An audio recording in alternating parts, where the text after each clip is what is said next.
So let us all right now go and open our Bible to Hebrews chapter 5, verse 12 onwards. आइए हम लोग आज फिर से इब्रानियों की किताब, इब्रानियों की पत्री, उसका 5वां अध्याय 12वां वचन खोलेंगे। So Hebrews 5, verse 12 onwards, it says like this: For when for the time you ought to be teachers, you have need that one teach you again, which be the first principal oracle of God, and are become such as have need of milk and not of strong meat. For everyone that useth the milk is unskillful in the word of righteousness, for he is a baby. But strong meat belong to them that are of full age, even those who by reason of use have their senses exercised to discern both good and evil. यहाँ पर लिखा है इस प्रकार से, इब्रानियों की पत्री 5 अध्याय 12 पद से, समय के विचार से तो तुम्हें गुरु हो जाना चाहिए था, तो भी यह आवश्यक हो गया है कि कोई तुम्हें परमेश्वर के वचनों की आदि शिक्षा फिर से सिखाए। तुम तो ऐसे हो गए हो कि तुम्हें अन्न के बदले अब तक दूध ही चाहिए, क्योंकि दूध पीने वाले बच्चों को तो धर्म के वचन की पहचान नहीं होती, क्योंकि वे बालक हैं, पर अन्न सियानों के लिए है, जिनकी ज्ञान इंद्रियां अभ्यास करते करते भले बुरे में भेद करने में निपुण हो गई हैं। And what Bible says that you are supposed to be a teacher. So Paul is talking to which people? Paul is talking to the people who are being matured in the word. That means he has already taught about this word again and again to them, but they haven't practiced. That is why he is rebuking that you are supposed to be teacher, but now you become a baby. और अब क्या है, बालक ही हो गए हो। और पौलुस जो है इस कलीसिया को एक चेतावनी के रूप में इस बात को कहता है कि समय के अनुसार तो तुम्हें गुरु हो जाना चाहिए था, परंतु अभी आप बच्चे ही हैं और दूध पीने वाले ही हैं। सो इस बात को सिखाने के लिए पौलुस एक चेतावनी के रूप में उन्हें कहता है। And Paul is very clearly saying that you become like a milk drinking baby, not a meat eating man. और यहां पर पौलुस कहता है तुम दूध पीने वाले बच्चे हो, ना कि मांस खाने वाले। Okay, can you see that he is comparing a man with a baby, and as well as with a meat eating person. और देखिए यहां पर वो दो दो चीजों को अलग दिखाता है और कहता है बच्चा और सियाना, और दूध पीने वाला और मांस खाने वाला। Whom he is talking to? He is talking to the believers who has been fed with the word of God every day. और वो किन से बात कर रहा है? विश्वासियों से, जिनको प्रतिदिन वचन सिखाया जाता है। So, let us go to Acts chapter 20, verse 20. आइए प्रेरितों के काम 20 अध्याय 20 पद को देखें। Okay, Acts chapter 20, verse 20. But Pastor Peter, please read that for me. और जो जो बातें तुम्हारे लाभ की थीं, उनको बताने और लोगों के सामने और घर घर सिखाने से कभी ना झिझका। And what is saying that जो तुम्हारी लाभ की थी, that means it was profitable for you. And I have taught you house to house and also in the synagogues. Okay, and that means he was teaching it every day. It was showing that it was not been taught like once in a week. और ये क्या लिखा है यहाँ पर? यहाँ पर लिखा है कि ये बातें जो हैं तुम्हारे लाभ की थी और लोगों के बीच में और घर घर प्रतिदिन इनको सिखाया गया। तो कहने का अर्थ ये है कि ये नहीं कि हफ्ते में एक बार सिखाया गया, प्रतिदिन उसे सिखाया गया। And though he has taught them, because if you see from Acts to Hebrews, if you go and calculate the years, it is almost around 20 to 30 years of time. So that means he has 20 to 30 years, he has all every day teaching the same again and again and again. और अगर आप प्रेरितों के काम से लेकर हिब्रानियों की किताब तक जाएं तो करीबन 20 से 30 साल, यानी अगर आप 30 साल भी ले लेते हैं तो इस 30 सालों में कितनी बार प्रतिदिन उनको उन्होंने सिखाया होगा। And what he was teaching, what is profitable for us. और क्या वो उनको सिखा रहे हैं? वो जो बातें लाभ की हैं। And though he has taught and people didn't exercise it, that is why in Hebrews chapter 5, he says, go to Hebrews chapter 5 again, verse 11. और वो ये बातें सिखा रहा है, और वो जो सिखा रहा है वो क्या लोगों ने कैसे उसको देखा? आइए इब्रानियों की पत्री 5 अध्याय 11 पद में देखेंगे। What he's saying, that of whom which we have much to say, hard to explain, since you have become dull of hearing. और देखिए यहां पर क्या लिखा है, इसके विषय में हमें बहुत सी बातें कहनी है जिनका समझना भी कठिन है, इसलिए कि तुम ऊंचा सुनने लगे हो। Can you just understand that he is already teaching the people every day? Sorry about that. He's teaching the people every day, and after teaching them every day, since then also they haven't understood the word properly, they haven't practiced them in their life. और देखिए यहां पर पौलुस क्या कह रहा है, प्रतिदिन सिखाने के बावजूद वे वचन को समझ नहीं पाए हैं। And what happened? Now Paul is calling them a baby. और क्या हो गया? पौलुस उनको कैसे बुला रहा है? एक बालक, दूध पीने वाला बालक। Okay, so that means Paul is considering them as a baby because they don't know. See what baby does? Babies doesn't know anything. They will do all naughty works, and they doesn't know how to do any thing which is considering the mature person. They will do whatever they want, and they understand. और देखिए क्या है, पौलुस उन्हें दूध पीने वाला बच्चा कह रहा है, और दूध पीने वाला बालक आपको मालूम है उनको कुछ नहीं पता होता और वो नटखट होते हैं। और उसी समान हमारा भी क्या है, मेल किया गया जैसे हम कुछ जानते ही नहीं है। Can you see that it is so important for us to grow maturely in our spirit? Maturity doesn't mean that by the body, it is spiritually and mentally. You should be matured enough to be in the word of God. और देखिए परमेश्वर क्या चाहता है कि हम परिपक्व हो जाएं, यानी विश्वास में बढ़ते जाएं, ढील डोल हो जाएं। तो इसका अर्थ ये नहीं कि हम शारीरिक रूप में बढ़ रहे हैं, परंतु आत्मिक तौर पर हम परिपक्व बढ़ते जाएं। So that is why he said that, but in Hebrews chapter 4, verse 14, that but strong meat belongeth to them that are of full age, even those who by reason of use have their senses exercised to discern both good and evil. और इसीलिए 5:14 में लिखा है, पर अन्न सियानों के लिए है जिनकी ज्ञान इंद्रियां अभ्यास करते करते भले बुरे में भेद करने में निपुण हो गई हैं। That means whom he's talking to? He's talking to the believers, and he wants them to be matured enough in spiritually even. और वो किनसे बातचीत कर रहा है? विश्वासियों से बातचीत कर रहा है। और विश्वासी कैसे हो? आत्मिक तौर पर परिपक्व हो जाएं।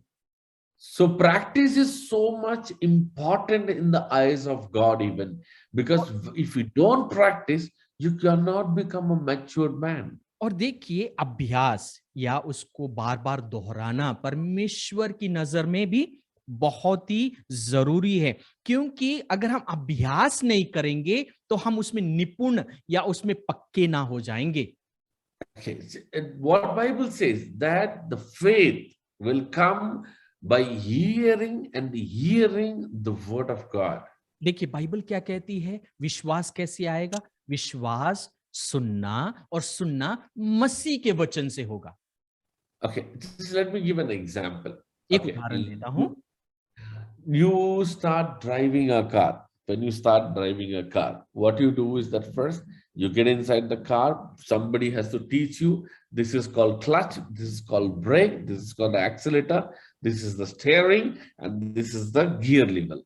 और क्या होगा, आप एक कार सीखने का प्रयास करते हैं, है ना, ठीक, गाड़ी चलाना सीखना चाहते हैं, आप क्या करते हैं, दरवाजा खोलते हैं, बैठते हैं, और आपको किसी ने बताना आवश्यक होगा, देखिए ये इसका चलाने वाला हैंडल है, ये इसको यहाँ से चाबी लगाना है, यहाँ पर इसको गियर डालने का लीवर है, ये सारी बातें आपको बतानी पड़ेंगी। And you have to show that which is the clutch, which is the brake, and which is the accelerator. और फिर नीचे जो पैरों के पास में रहता है, ये इसका एक्सीलेटर है, ये इसका क्लच है, ये इसका ब्रेक है। And the person sitting beside you, he will tell, okay, now you start the car with rotating the key, and then you put the leg in the clutch, and then put the in the brake, and slowly you put the gear into first gear, and then put the accelerator. और फिर जो बगल में आपके साथ में बैठा होगा, वो आपको क्या करेगा, वो आपको बताएगा, अब ऐसे चाबी को उसको घुमाओ, गाड़ी को स्टार्ट करो, अब यहाँ एक्सीलेटर है, इसको क्लच को दबाओ, गियर को डालो, और फिर उसके बाद में वो बताते रहेगा आपको, उससे वैसे करेंगे तो आप सीखते चले जाएंगे। And then what happens? They will teach you. This is the second gear. This is the third gear. This is the fourth gear. This is the fifth gear, and you continuously start driving it, right? और फिर आपको क्या करेंगे, वो बताएंगे, ये देखो, ये पहला गियर डाला आपने, ये इस ऐसे डालेंगे तो ये दूसरा गियर होगा, ये तीसरा गियर होगा, और ऐसा करते करते क्या होगा, आप गाड़ी चलाना सीखेंगे। Okay, so what happened? The day 1, day 2, day 3, day 4, month. What happened? You will be very careful. Where is the clutch? Where is the brake? Where is the accelerator? You'll keep looking. You will keep looking, right? क्या होगा, आप इसको एक दिन, दूसरा दिन होगा, तीसरा दिन होगा, चौथा दिन, ऐसे आप सीखते रहेंगे। और क्या होगा, आप जब ये सीख रहे हैं, आप खुद भी क्या करेंगे, ध्यान से देखेंगे कि क्या मैंने पैर अपना एक्सीलेटर पे रखा है, क्या मैंने ब्रेक पे रखा है, क्या मैंने क्लच के ऊपर रखा है। तो आप करते करते सीखते भी जाएंगे और ध्यान भी करेंगे कि कहाँ है मेरे पैर। And what happens slowly, it becomes so practiced. In couple of months time, you will never look onto all these things at all.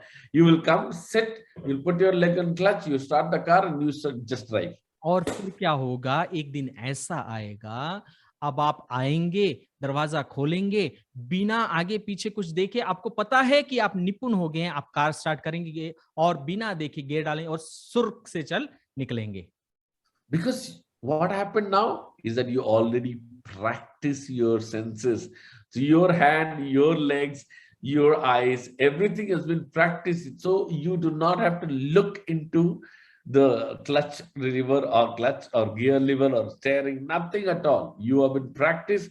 You blindly just drive because your senses have been exercised. और आपका क्या हो गया है, आप करते करते निपुण हो गए हैं, और आपकी ज्ञान इंद्रियां, यानी आपके जो शरीर के भाग भी हैं, वो भी उसमें इतने निपुण हो गए हैं कि आप अब बिना आगे पीछे देखे, ज्ञान इंद्रियां इतनी अभ्यास में पक्की हो गई हैं कि आप अब बिना किसी की सहायता और बिना किसी विघ्न के गाड़ी को चलाकर आगे चले जाते हैं। So now you can see that why Paul was emphasizing that you have to exercise your senses in the word of God, that you become a strong meat eating man. और अब आप समझ सकते हैं क्यों प्रेरित पौलुस उनसे कहता है कि अभ्यास करना है, अभ्यास करते रहना है, करते रहेंगे तो आपकी ज्ञान इंद्रियां उसमें निपुण हो जाएंगी और भले और बुरे के बीच में भेद करने पाएंगे और परिपक्व मसीह बनते जाएंगे।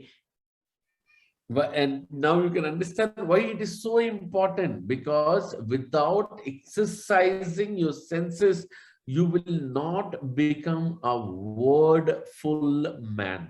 और देखिए, इसलिए आप क्या समझ रहे हैं, बिना अभ्यास किए हुए, बिना समय दिए हुए, अभ्यास किए हुए आप वचन से परिपूर्ण व्यक्ति नहीं बन जाएंगे। And that is why Paul has said very clearly, I have many things to say unto you, but you are become a dull of hearing. Dull of hearing means not year, it's a spiritual year. और देखिए इसीलिए पौलुस क्या कहता है, मुझे बहुत सी बातें कहनी है परंतु आप समझना नहीं चाहते और आप क्या हो गए हैं, ऊंचा सुनने वाले हो गए। ऊंचा सुनने का मतलब ये नहीं कि हमारे कान बहरे हो गए, परंतु ये प्राकृतिक कान नहीं, परंतु आत्मिक कान हम लोग सुनना नहीं, हम सुनना आरंभ नहीं कर रहे हैं। Just let me give an example. Okay, so like how this pandemic has hit a lot of people, including me, Pastor Peter, all of you guys. I know that everybody is suffering from this pandemic.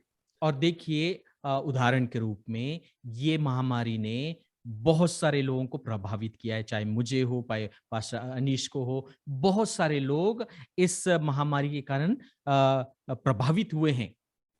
And we have been also financially hit very badly. और हम भी आर्थिक रूप में बहुत हमें नुकसान पहुंचा है। See, for me, and I also know about Pastor Peter regarding this, is that we are the people who are not living our life by ministry money, because we don't raise fund. We are living by our work of our hand. That means by business. So whatever we do, by that we live. और So in pandemic, what happened is that our business stopped, our financial stopped. और देखिए मेरे और भाई के विषय में कहा जाए, हम सब लोग, हम खास तौर पर अपने विषय में कहा जाए तो हम लोग सेवाग्रत होकर सेवा के लिए हम आर्थिक धन को इकट्ठा नहीं करते हैं, परंतु अपने हाथों के कामों से हम काम करते हुए सेवाग्रत होते हैं। और ऐसी समस्या में यानी ऐसे महामारी में हमारा काम करने का जो दायरा है या जो व्यापार है वो क्या हुआ, स्थगित हुआ। Okay, because we are, especially for me, I'm into construction business. So man are involved. So I send all my people. So my business is stopped. और मेरा व्यापार अगर कहूं तो मैं अपने व्यापार में क्या करता हूं, भवन बनाने का काम करता हूं, यानी कंस्ट्रक्शन काम में हूं और मेरे पास लोग हैं जो मेरी मदद करते कंस्ट्रक्शन में। तो क्या हुआ, इस महामारी में मैंने उन लोगों को वापस घरों में भेज दिया। So now what happened is that I have to have my house running, my things running. So what will I do? Because I don't have finance. और अब क्या हुआ, अब काम नहीं है और मुझे भी अपना घर चलाना है और अब कोई काम नहीं है, कोई धन नहीं है। So what Bible says, my God will supply all our needs according to his riches in glory by Christ Jesus. और मसीह क्या कहते हैं, अपने वचन में वायदा करते हैं कि मसीह यीशु में हमें सब कुछ प्रदान करेंगे जो आसमानी आशीषों के द्वारा। And I sit every day and believe from God that God is going to give me all my supply through Christ Jesus. और प्रतिदिन मैं बैठता हूं और प्रतिदिन परमेश्वर से उस दिन की सहायता को मांगता हूं, क्योंकि मैं विश्वास करता हूं परमेश्वर मेरी सारी जरूरतों को पूरा करेगा। And that's how God is providing me every month by month, day by day. All my supplies have been provided, and I'm not asking anybody for supply. And how people providing? Is providing by faith. और ये देखिए परमेश्वर प्रतिदिन की आशीष, प्रतिदिन की जरूरतें प्रभु पूरा कर रहा है। कैसे? क्योंकि उसने वायदा किया है और मुझे किसी को बताने की आवश्यकता नहीं, क्योंकि परमेश्वर है जो इसे पूरा करता है। And how God provides most of the time, not by a Christian, by a non-believer. They come and bless me and say that I don't know why, but I feel like giving it to you. Please have it. और परमेश्वर कैसे प्रबंध करता है? कभी कभी हम सोचते हैं विश्वासियों के द्वारा, लेकिन मेरा प्रबंध परमेश्वर अन्य जातियों को प्रेरित कर, यानी उनके मन में एक उत्सुकता आती है, मैं आपकी मदद करना चाहता हूं, मुझे नहीं पता क्यों, लेकिन मैं करना चाहता हूं। And it happens because I have exercised my senses by the word of God, by hearing and hearing, not only by reading by myself, but also listening to the word, listening to the other preaching, and I have exercised my senses, and also by preaching to others, I also exercise my senses. और क्या हुआ है, मैंने अपनी ज्ञान इंद्रियों को, यानी मेरी जो इंद्रियां हैं, उनको सुनते सुनते, यानी वचन को सुनते सुनते, दूसरों का प्रचार भी सुनते, अपने आप को वचन में मनन करवाते और दूसरों को भी इसके बारे में बताकर मैंने क्या किया है, अपनी ज्ञान इंद्रियों को परिपक्वता में, विश्वास में बढ़ाया है। So what Bible says is that build your house on a strong rock, not on the sand. When the test and trial comes, you will never fail. और देखिए वचन क्या कहता है, अपना घर कैसे बनाओ, अपना घर चट्टान पर बनाओ, ना कि भालू पर। तब जब तूफान आए, आंधी आए, तो आपका घर ना गिरेगा। So that is what Paul was saying in Hebrews 5, that exercise your senses so that you become a man, he is a meat-eating man. और इसी बात को पौलुस क्या है, कहता है कि अपने ज्ञान इंद्रियों को क्या करो, अभ्यास करते जाओ, और तब क्या हो जाओगे, आप सियाने बन पौष्टिक ठोस आहार को खाने पाओगे। You understand how important it is that you should exercise your senses? Because without exercising your senses, when the test and trial time comes, you will never fail.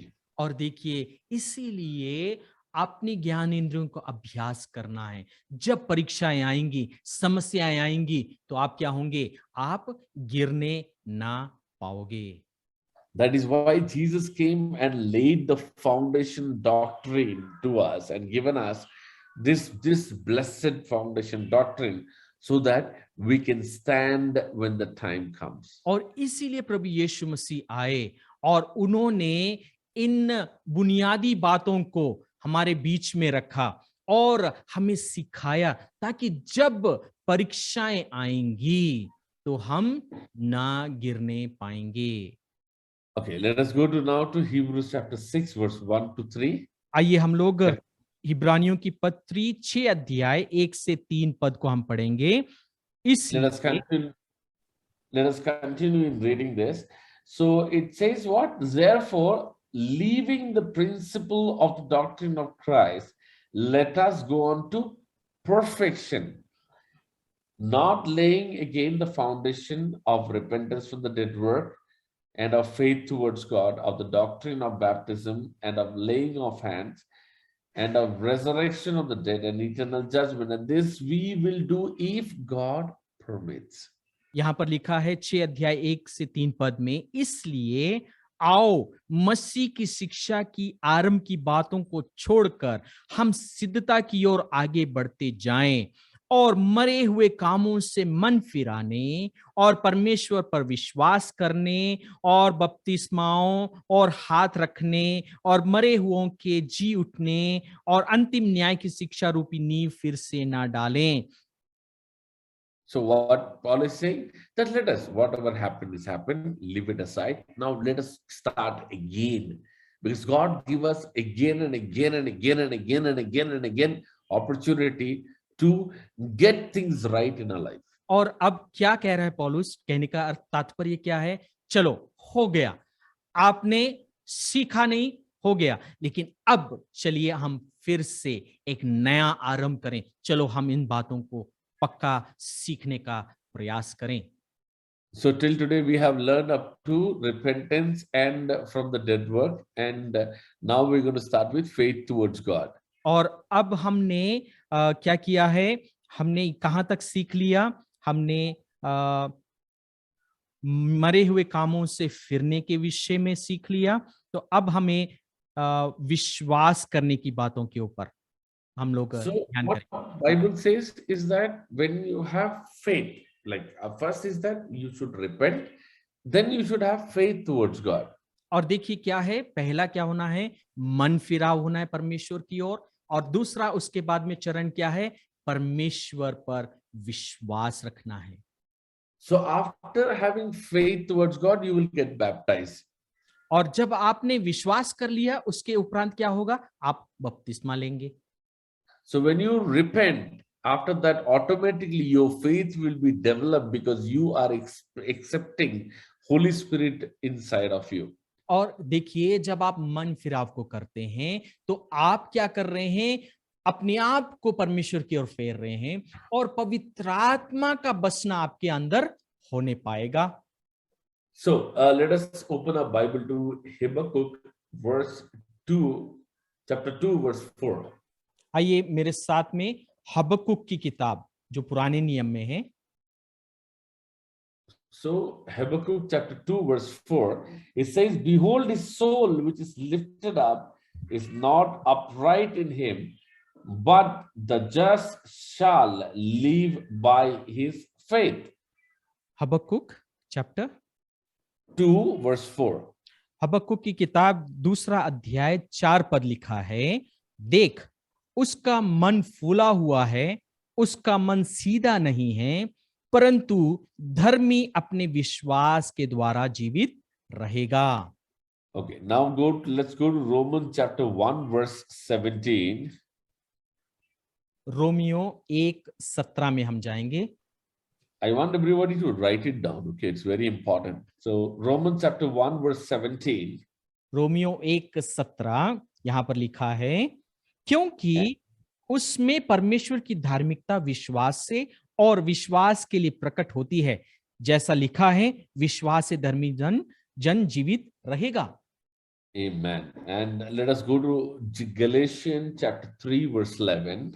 और एक और पद निकालेंगे, गलतियों 3:11। गलतियों की किताब 3 और 11 पद लिखा है यहां पर इस प्रकार से, But that no man is justified by the law in the sight of God, it is evident, for the just shall live by faith.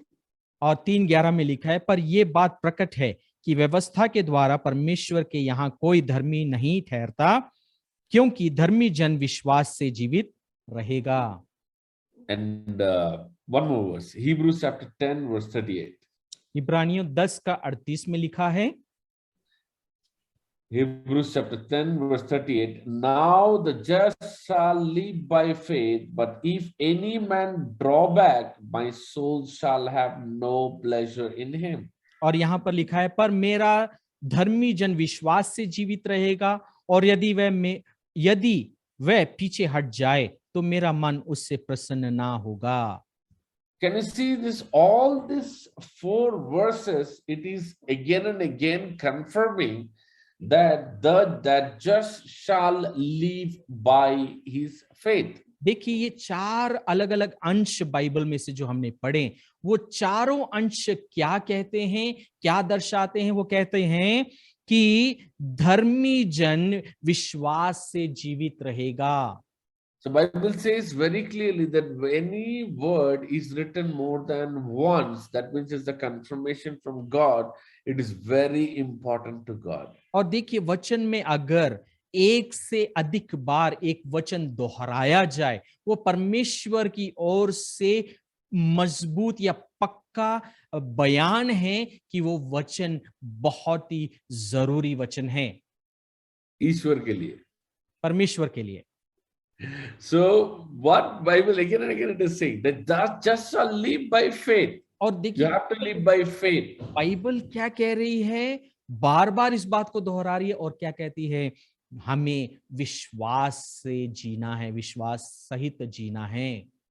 So faith is a lifestyle which we should live, and people should see that these people is walking with God and they live by faith, and things just happen within their life. और विश्वास का जो जीवन है वो जीवन शैली होना है, जीवन में प्रचलित होना है कि लोग देखें और कहें ये व्यक्ति विश्वास सहित जीता है, और विश्वास में जब वो चल रहा है तो उनके लिए सारी बातें तुरंत और परमेश्वर की ओर से उपलब्ध होती हैं। And it should be evident. Bible says very clearly it should be evident that people will be able to see that you walk by faith. और ये बात कैसे है, ये बात दिखाई पड़नी है। देखिए, दिखाई उजागर होनी है कि वो देख कर कहें ये व्यक्ति विश्वास सहित जीता है। So when we become a one with Christ, when we become a Christian, what we do, the first thing is that we change our lifestyle of thinking, that we don't live like the world, we live like how God wants us to live. और देखिए, हमारा जीवन शैली कैसा हो जाता है, हम अपने अनुसार नहीं, परंतु वचन कैसा चाहता है और वचन में कैसा दिखाया गया है, उस अनुसार हमारा जीवन शैली हो जाता है और बदलने लगता है। And that is why Bible says very clearly is that when you been seen by others, they can identify that Christ is inside of you. और इसलिए वचन कहता है, जब दूसरे लोग आपको देखें, वो क्या कहने पाए, इनमें मैं मसीह को देख सकता हूं। So that means it should be a visual that people can see that this man is walking by faith. और क्या होना चाहिए, वो दार्शनिक तौर पर दर्शित होता हुआ, यानी आंखों से दिखे हमें कि ये व्यक्ति विश्वास सहित जीवन जीता है। Okay, let us go because I haven't planned for this, but God is speaking to me. Let us take you to Deuteronomy 28. Can you just open your Bible to Deuteronomy 28? आइए हम लोग व्यवस्था विवरण 28वां अध्याय को खोल लें। Okay, okay, and 28 chapter verse 10.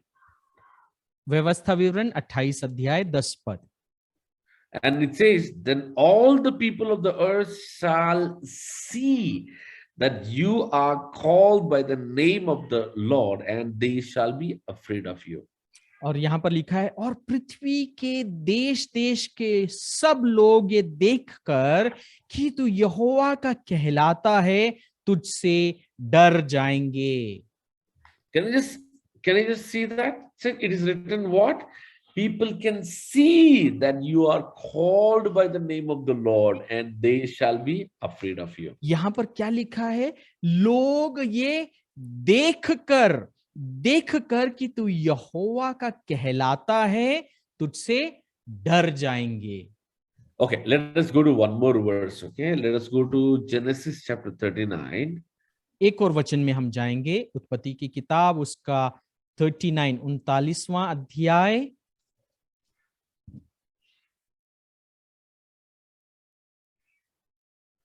And verse 2 onwards.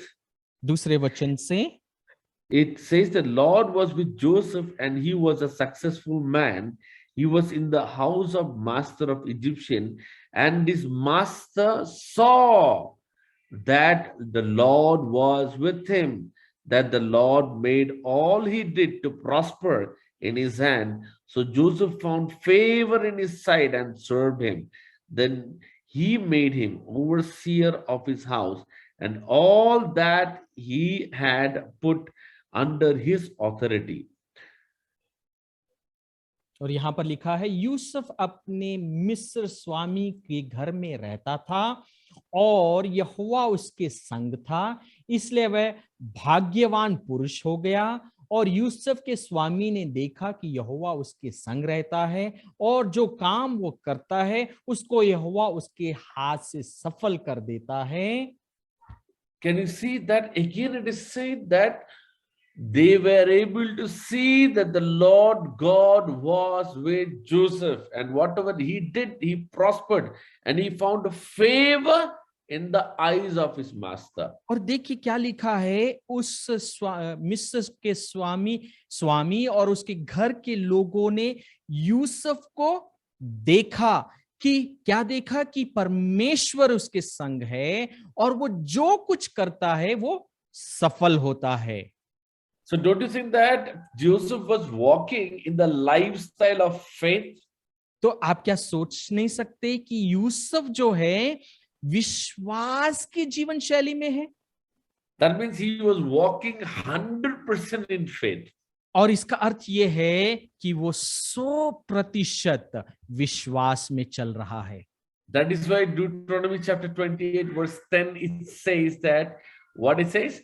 That people of the world should see that you are called by the name of the Lord and they will be afraid of you. और क्या कहता है व्यवस्था विवरण की 28 के 10 में कि आप परमेश्वर के कहलाते हैं, देखकर तुझसे डरने पाए। So it is very important for us to walk by faith. That means when we walk by faith, the Lord is with us and people will be visibly see that God is with you. और इसीलिए हमें विश्वास सहित चलना है और लोग देखने पाएंगे कि ये विश्वास के द्वारा चलते हैं और ये दिखना है, दिखने वाला होना है। And let's go to 2 Corinthians verse 5, chapter 5 verse 7. दूसरा कुरिन्थियों 5 अध्याय और 7 पद में जाएंगे। 2 Corinthians chapter 5 verse 7, it says, for we walk by faith, not by sight. दूसरा कुरिन्थियों 5 का 7 लिखा है, क्योंकि हम रूप को देखकर नहीं पर विश्वास से चलते हैं। Can you see that? See what it says, that we walk by faith, not by sight. देखिए क्या लिखा है वहां पर, हम लोग रूप को देखकर नहीं परंतु विश्वास से चलते हैं। So faith is very important in every man's life, because for faith is very important to God even. देखिए हर एक के जीवन में विश्वास होना है और ये जो विश्वास है इतना प्रमुख है कि परमेश्वर भी चाहता है कि विश्वास हो। And God justifies you not by your doing, by your walk in faith.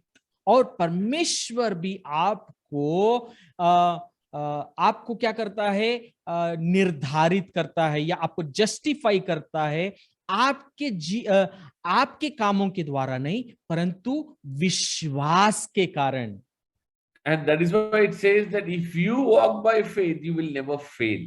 और इसलिए लिखा है जब तुम विश्वास सही चलोगे तो तुम असफल ना होंगे। So let us go to Romans chapter 3 verse 24.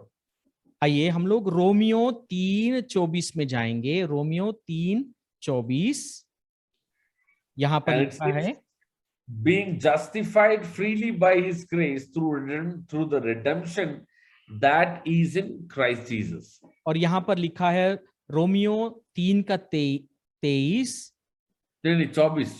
और लिखा है यहां पर, परंतु उसके अनुग्रह से उसके छुटकारे के द्वारा जो मसीह यीशु में हैं सेत में धर्मी ठहराए जाते हैं। Okay, and let us also go to Romans chapter 5 verse 1. Romeo 5:1, अतः जब हम विश्वास से धर्मी ठहरे तो अपने प्रभु यीशु मसीह के द्वारा परमेश्वर के साथ मेल रखें। Okay, so what is saying? Therefore, being justified by faith, we have peace with God through our Lord Jesus Christ. और यहां पर क्या लिखा है, अतः हम विश्वास से धर्मी ठहरे हैं तो अपने प्रभु यीशु मसीह के द्वारा परमेश्वर से मेल रखें। And let us go to one more verse, Romans chapter 5 verse 9. Romeo 5:9 भी पढ़ लेते हैं, अतः जब कि हम अब उसके लहू के कारण धर्मी ठहरे तो उसके द्वारा परमेश्वर के क्रोध से क्यों ना बचेंगे। Can you see the justification is done by the word of God? देखिए क्या हो रहा है, हमें धर्मी ठहराया जाना परमेश्वर के वचन से है। See, by faith, by the amount of faith we have. और ये कैसे है, कितनी मात्रा में विश्वास है। Okay, let us go to another verse, Galatians chapter 2 verse 16. एक और वचन को देखें, गलतियों 2:15। 2:16. Can you read that for me, brother? गलतियों 2:16 में लिखा है, Read it for me, brother. तो भी ये जानकर कि मनुष्य व्यवस्था के कामों से नहीं पर केवल यीशु मसीह पर विश्वास करने के द्वारा धर्मी ठहरता है। हमने आप ही मसीह यीशु पर विश्वास किया कि हम व्यवस्था के कामों से नहीं पर मसीह पर विश्वास करने से धर्मी ठहरे, इसलिए कि व्यवस्था के कामों से कोई प्राणी धर्मी ना ठहरेगा। Can you see this? This justification is happening again by the faith, by देखिए, your faith. देख सकते हैं क्या आप कि आप धर्मी ठहराए जा रहे हैं किसके द्वारा? विश्वास के द्वारा। So faith is important to God. विश्वास जो है परमेश्वर के सम्मुख बहुत ही जरूरी बात है। See, let us go to Hebrews chapter 11 verse 6. इब्रानियों 11:6 में देखें, It is written, but without faith it is impossible to please him, for he that cometh to God must believe that he is, and that he is a rewarder of them who diligently seek him. देखिए यहां पर 11:6 में, इब्रानियों 11:6 में लिखा है, और विश्वास बिना उससे प्रसन्न करना अनहोना होगा, क्योंकि परमेश्वर के पास आने वाले को विश्वास करना चाहिए कि वह है और अपने खोजने वालों को प्रतिफल देता है। Can you just see and understand that without faith it is impossible? It says very clearly, it is impossible to please God. देखिए यहां पर क्या लिखा है, विश्वास के बिना उसको प्रसन्न करना असंभव है। So God saying very clearly that it is, if you want to please God, you have to have that strong faith inside you, and so that you can do or you can get everything from him by faith. और देखिए इसलिए परमेश्वर हमसे कह रहा है, या वचन कह रहा है हमसे, कि हमें विश्वास भरा होना है और विश्वास से हमें उसे प्रसन्न कर सकते हैं। Okay, let us go to 2 Corinthians chapter 5 verse 9. दूसरा कुरिन्थियों 5:9, दूसरा कुरिन्थियों 5:9 इस प्रकार से लिखा है, इस कारण हमारे मन की उमंग यह है कि चाहे साथ रहें चाहे अलग रहें, पर हम उससे भाते रहें। Can you understand? Can you see that? क्या आप देख सकते हैं You have to be favored in the eyes of God. कि आप परमेश्वर के द्वारा अनुग्रह पाने पाएं। See, the favor comes how? By walking by faith. अनुग्रह कैसे आता है? विश्वास के द्वारा चलने से। And let us go to 1 John chapter 5 verse 4.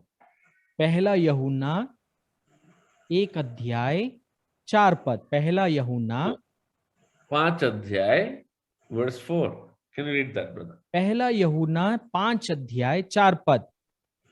क्योंकि जो कुछ परमेश्वर से उत्पन्न हुआ है वह संसार पर जय प्राप्त करता है, और वह विजय जिससे संसार पर जय प्राप्त होती है हमारा विश्वास है। Can you just see that faith is so important? If you have to overcome the world, you need the God's faith. देखिए क्या है यहां पर लिखा, अगर तुम संसार पर जय पाना चाहते हो तो हमारे अंदर क्या होना है? विश्वास होना है। And by faith, you can overcome any situation in your life. That is why faith is so important to God. और विश्वास अगर है तो विश्वास से आप कोई भी परिस्थिति में क्या पाने पाएंगे? जय पाने पाएंगे। The Bible says very clearly, by faith, God created the world and the people. और देखिए बाइबल क्या कहती है, विश्वास से परमेश्वर ने सब कुछ सृजित किया। Yeah, with the word of God, because if he didn't have a faith, he wouldn't have been able to create anything. By faith, he believed in his heart, and then he said, "Let there be light," and the light was there. और देखिए विश्वास सहित, विश्वास करने के बाद उसने विश्वास किया, अपने मन में विश्वास किया और कहा हाँ ज्योति हो, प्रकाश हो, और प्रकाश हो गया। See, a lot of people didn't understand that God never created just like that. God had faith in him that whatever he's going to say, it is going to manifest. and it is going to be a creative. देखिए बहुत सारे लोग इस बात को नहीं समझ पाए। कहने से नहीं, विश्वास के द्वारा मन में विश्वास कर उसको बोला और वो हो गया। See, what Bible says very clearly is that by faith you believe in the heart and say by your mouth that Jesus is the Lord and you will be saved. देखिए वचन क्या कहता है, तुम मन में विश्वास करो और मुंह से अंगीकार करो तो तुम बचा लिए, उद्धार पाओगे। Because faith is so important to God. क्योंकि विश्वास जो है परमेश्वर के लिए बहुत महत्वपूर्ण है। See, in Genesis chapter 1 verse 26 it says that God said, let us go and make man in our own image, in our own likeness, and let us give authority over the world to him. और यहाँ पर उत्पत्ति 1:26 में हम पढ़ते हैं कि परमेश्वर ने कहा हम अपने स्वरूप में मनुष्य को बनाएंगे, अपने स्वरूप में, और उनको सब बातों में अधिकार रखने को देंगे। So how God has given, see, authority by faith. अधिकार कैसे दिया गया? विश्वास से। So faith, by faith, how God created things, we are also capable of creating everything in our life by faith. और जैसे विश्वास के द्वारा परमेश्वर ने निर्माण किया या सृष्टि रची, तो हम भी विश्वास के द्वारा रचनात्मक काम को करने पाएंगे। That is why God said very clearly is that by faith you can create anything. By faith you can come out of your situation. और इसीलिए क्या कहा परमेश्वर ने? विश्वास से तुम कुछ भी बना पाओगे, विश्वास से तुम किसी भी परिस्थिति से बाहर आने पाओगे। What is faith? Faith is we are fully persuaded that whatever God has said in this Bible, it is going to come to pass. और देखिए हम लोग, विश्वास क्या है? विश्वास अनदेखी चीजों की पुष्टि है, और ये बाइबल के अंदर, वचन के अंदर जो कुछ लिखा गया है, हम विश्वास में उसको मान लेते हैं, पुष्टि कर लेते हैं और उसको विश्वास में देख पाते हैं। That means faith means that we are completely convinced that whatever God said, it is going to come to pass in our life. और विश्वास क्या है? विश्वास ये है कि जो परमेश्वर ने कहा है उस बातों के विषय में हम लोग निश्चित हैं, पक्के हैं कि जो परमेश्वर ने कहा है वो परमेश्वर पूरा करेगा। Okay, let us go to Hebrews chapter 11 verse 1. इब्रानियों 11:1, अब विश्वास आशा की हुई वस्तुओं का निश्चय और अनदेखी वस्तुओं का प्रमाण है। Can you see that? It says what? Now faith is substance, things hoped for, the evidence of things not seen. देखिए यहां पर क्या समझ रहे हैं आप? लिखा है अब विश्वास आशा की हुई वस्तुओं का निश्चय और अनदेखी वस्तुओं का प्रमाण। So that means by faith is something which we haven't seen. By faith we are believing. See, now our situation is very bad. The things are not happening that much great, and we do not have finance. We have so much of problem. We have to pay our school fees, rent, this, that, and everything. But we believing by faith that no, God is going to provide, and how the provision comes, I do not know, but it is going to happen.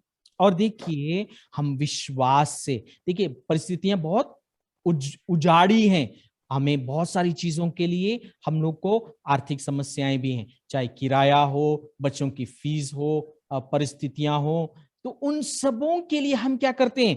हम विश्वास, हमारे पास नहीं है लेकिन विश्वास सहित प्रमाण में उनको देख लेते हैं और निश्चित हो जाते हैं परमेश्वर उसका आयोजन करेगा और परमेश्वर करेगा। And that's how we should live. That is why Bible says, just shall live by faith alone. और इसीलिए बाइबल क्या कहती है? विश्वासी जन या धर्मी जन विश्वास के द्वारा जीने पाएगा।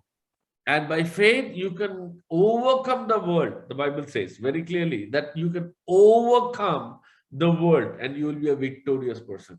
और हम संसार को जय पाने वाले होंगे। कैसे? एक विश्वास के कारण। So now you can understand faith is why so important in our life, because by faith, without seeing, you can create things, because God created everything by faith, and God has given you the capability also to create anything by faith. और अब आप समझ रहे हैं विश्वास कितना प्रमुख है, क्योंकि विश्वास से आप निर्मित कर सकते हैं, यानी किसी चीज को निर्माण कर सकते हैं और उसे बना सकते हैं, क्योंकि विश्वास इतना प्रमुख है। Okay, just my time is up, but I'll just give you a small testimony of mine. So this is just to encourage you. It is not that I'm doing a great thing. I'm like a simple man like you all, but only thing is that because of this foundation and because of this word, I have developed my faith, and by my faith, I live by faith. और देखिए, मैं एक अपनी जीवन की गवाही देना चाहता हूं। ये इसलिए दे रहा हूं, क्यों? क्या मैं बड़ा हूं? मैं भी एक साधारण व्यक्ति हूं, लेकिन मैंने अपने विश्वास को बढ़ाया और मैं विश्वास सहित जीता हूं। Okay, so during this pandemic time, as I said, like everyone, I am also hit very badly, and my financial thing was very bad. और मैंने जैसा बोला, इस महामारी के समय आर्थिक रूप से बहुत मार हमें मिली है और मेरा भी बहुत आर्थिक समस्या थी। I'm not working for past 1.5 years. If you exactly ask me, we are not working for 1.5 years. And my son, Aaron, his school fees, I was not able to pay. और पिछले 1.5 साल से ज्यादा मैं भी काम नहीं कर पाया हूं और आर्थिक समस्या थी, लेकिन मेरा जो बेटा है उसके स्कूल की जो फीस है, that also I was not able to pay. और उससे भी मैं भर नहीं पाया। So what happened is that from the school I got a call that I have to pay the school fees. If I don't pay the school fees, what happens? They are telling me that they will take Aaron out of the school. और school से मुझे phone आया कि देखिए, अगर आप school की fees नहीं भरेंगे तो आपके बेटे का नाम जो है स्कूल से बर्खास्त कर दिया जाएगा। So and what they said is that अगर आप फीस नहीं पे कर पाओगे तो हम अगले साल में एरन को स्कूल में कंटिन्यू नहीं कर पाएंगे। So मैंने क्या किया कि मैंने प्रभु से प्रार्थना किया। I was very broken exactly because it is about my child. So when it comes to son, I'm very hurtful. और देखिए, जब ये बात मुझे सुनाई पड़ी तो मैं बहुत दुखित हुआ, और दुख वो भी ज्यादा इसलिए क्योंकि वो मेरे बेटे के विषय में था। And I had only 2 days to pay the fees. Only 2 days they have given. In 2 days I'm supposed to pay the fees, otherwise it is done for my child. और 2 दिन ही था मेरे पास में देने के लिए कि मैं उसको पे करूं, और अगर नहीं करूंगा तो वो उस काम से मुझे हाथ धोना पड़ेगा। And the fees was not a small amount. It was around 89,500 rupees. और जो फीस है वो करीबन how much 89,500 rupees. और करीबन 89,000 रुपया, 89,500 रुपया है। And I started believing God that God, you're going to give me 1 lakh because 90,000 I want to pay for my school fees and 10,000 tithe also I want to pay. और मैंने विश्वास करना आरंभ किया और मैंने परमेश्वर से कहा, परमेश्वर आप मुझे 1 लाख देंगे। मैं इसलिए कह रहा हूं प्रभु आपसे, ताकि मैं 10वां भाग भी दे सकूं। And I said very clearly that Lord, till today you have provided me, and I know that you're going to provide me. I started seeing that God is providing me by faith. और मैंने दुआ करना आरंभ किया और विश्वास करने लगा, और विश्वास में उसको भव्य प्रयोजन को मैंने निर्मित किया, और मैंने देखा परमेश्वर उसका आयोजन कर रहा है। And I started seeing that it has already been done, it has been paid, because Bible says very clearly that whatever you believe in your heart, think and see that it has been done, it has been done. और विश्वास करना विश्वास ऐसा है, देख लो, विश्वास करो, विश्वास सहित प्रार्थना करो, ये विश्वास करते हुए देखो वो हो गया है। And you cannot believe, brother and sister, it was paid in 24 hours. God, within 24 hours, made some people to come and bless me with the entire 1 lakh which I asked. और 24 घंटे के अंदर परमेश्वर ने उसका प्रयोजन किया और किसी व्यक्तियों को भेजकर उसका पूरा जो मांगा 1 लाख है, परमेश्वर ने उसको पूरा करके दिया। And what happened? I went to the school and I paid that 89,500. And when I said that, see, ma'am, I'm very sorry that I couldn't pay the bill. But as I told you, within 2 days, I will pay. And the lady told, I know that you are a man of faith. और मेरे को जब ये बात सूचित किया गया और उन्होंने कहा कि आपको इतना पे करना है, इतना अदा करना है, और तब मैंने कहा मैं जरूर करने पाऊंगा, मैं विश्वास के द्वारा। और उन्होंने मुझसे उसका प्रत्युत्तर क्या कहा, हमें पता है कि आप विश्वास के पात्र हैं, विश्वास में चलने वाले व्यक्ति हैं। Can you see that what the lady told me? She never told me that, okay, I know that you will pay me or so. He said that I know that you are a man of faith and God is with you and you're going to do it. और क्या देखिए क्या कहा उस स्त्री ने ये कहा कि तुम विश्वास के पात्र हो, विश्वास रखने वाले व्यक्ति हो। And can you see that even it is evident? That is why Bible says it was evidently seen in your life that God is with you. और ये दिखाई पड़ा, दिख रहा है कि हम विश्वास के योग्य लोग हैं, विश्वास के साथ चलने वाले लोग हैं। Just like in Hindi says, आपको ढिंढोरा पीटने की जरूरत नहीं कि मैं विश्वास पे चलता हूँ, मैं विश्वास पे चलता हूँ। अरे दूसरे आदमी देख के बोलना चाहिए कि ये मनुष्य जो है विश्वास के साथ चलता है। आमीन, आमीन। So it is very important in life. Okay, so and see that's how God works, by faith. Okay, so we will continue the next week. Okay, I have some important meeting on next couple of weeks. So Pastor Joji will be taking here onwards on for next 2 weeks. So you will have a great time because he's the person who taught me. So a lot of people doesn't know about it. He was my mentor. He's not a pastor, but he was my mentor. From him, I learned this foundation doctrine even. So you will have a blast with him from next week onwards. Okay.